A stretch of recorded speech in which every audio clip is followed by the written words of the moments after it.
1%. Ito naman na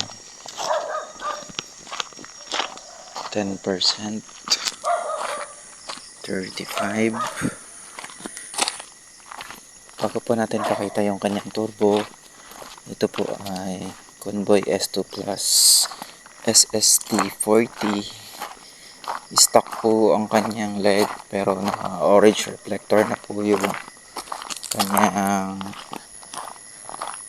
gamit na reflector po. Naka-OP na po yan. Ayan, quick review lang. Tapos ito yung kanyang 100%. Ayan ang kanyang turbo. Sobrang lakas niyan. Sulit na sulit. Galing po yan kay Anel ng Shopee, ang dating Lilwang. Ito po yung kanyang SOS o strobe, kanyang bike mode. Ito po ang kanyang battery check. 1, 2, 3, 4, 5. Yan, full charge yan. Ito ang kanyang 0.1, 1%, 10%,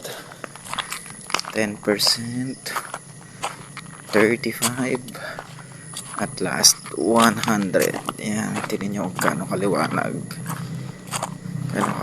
kanyang 100%.